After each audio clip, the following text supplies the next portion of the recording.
প্রিয় বন্ধুরা, কেমন আছেন সকলে? আশা করি সকলে ভালোই আছেন। পর্যায়ক্রমে আমরা বেশ অনেক ভিডিও ছেড়েছি, আরও কিছু ভিডিও আমরা রেখেছি, কিন্তু সময়ের অভাবে ছাড়তে পারি না। যাই হোক, আমরা একটি বিয়ে বাড়িতে বেশ বড় ধরনের একটি কাজ করেছিলাম। সেখানে একদম ছোট থেকে বড় পর্যন্ত রং তুলির কাজ, একদম ছোট্ট একটি মাটির কলসি থেকে একদম বাড়ির সমস্ত আলপনা এবং আদার্স যে কাজগুলো থাকে, আঁকাঝোঁকার, বিয়েতে যা লাগে সব ধরনের কাজই আমরা ওখানে করে দিয়েছি। তবে সর্বোপরি কাজগুলো আমার কাছে ভালোই লেগেছে করতে। রং তুলির কাজ বেশ অনেক দিন পরে অনেক প্রেশার নিয়ে একটি কাজ করেছি। কাজটি বেশ অনেক আগেই করেছি, কিন্তু কাজগুলো আমার মোবাইলে রয়ে গিয়েছিল, এখন ছাড়ার সুযোগ হয়নি, ফেসবুকে রাখার মতো সময় হয়নি। মোবাইলে মেমোরিতে যখন জায়গা ডিস্টার্ব করতেছিল, কোনো ছবি তুলতে গেলে খুবই কষ্ট হচ্ছিল, তখন দেখলাম যে ভিডিওগুলো হারিয়ে যাবে, তার থেকে ফেসবুকে রেখে দিই যাতে ভালো থাকে এবং কোনো না কোনো দিন পাওয়া যাবে। তবে ফেসবুকে থাকলে তো আর মেমোরি লস হচ্ছে না। এভাবেই আমরা ফেসবুকে ছেড়ে মোবাইল থেকে ডিলিট করে দিই। দেখতে পাচ্ছেন আমরা মাটির কলসগুলো আগে প্লাস্টিক পেইন্ট দিয়ে রং করে নিয়েছি।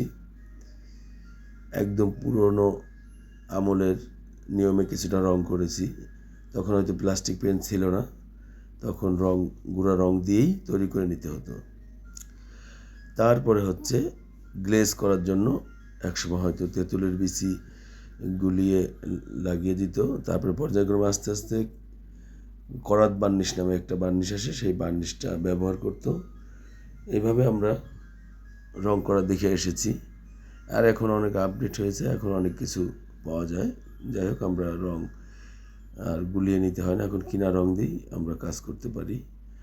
তারপরে এর উপরে হার্ডনার জাতীয় একটা রং আছে, সেটা মারলেই গ্লেজ এসে যায়, গ্লোসি দেখতে হয়ে যায়। যাই হোক, আমরা পর্যায়ক্রমে এইভাবে বেশ অনেক হাঁড়ি পাতিল রং করেছি। সবগুলো এখানে একটু একটু করে ভিডিও করে আপনাদেরকে দেখানোর চেষ্টা করব। তবে মোটামুটি এক একটা ভিডিওতে এক একটা ছবি থাকবে। সাধারণ একটু একটু করে কাজ করে দেখেন। আমাদের ছোট্ট একটি কলসে আমরা বেশ কিছু নকশা করছি। নকশাগুলো কেমন হয়েছে সকলে জানাবেন।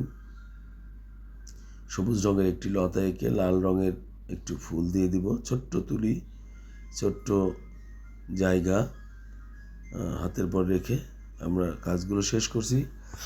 এখানে আমরা তাদেরকে বিয়ের পিঁড়ি পর্যন্তও করে দিয়েছি এবং তাদের বাড়িতে অনেক আলপনা ছিল, একদম নিচতলা থেকে পাঁচতলা পর্যন্ত সেই আলপনাগুলো আমরা করে দিয়েছি। সকলে ভালো থাকবেন, দেখা হবে আবার।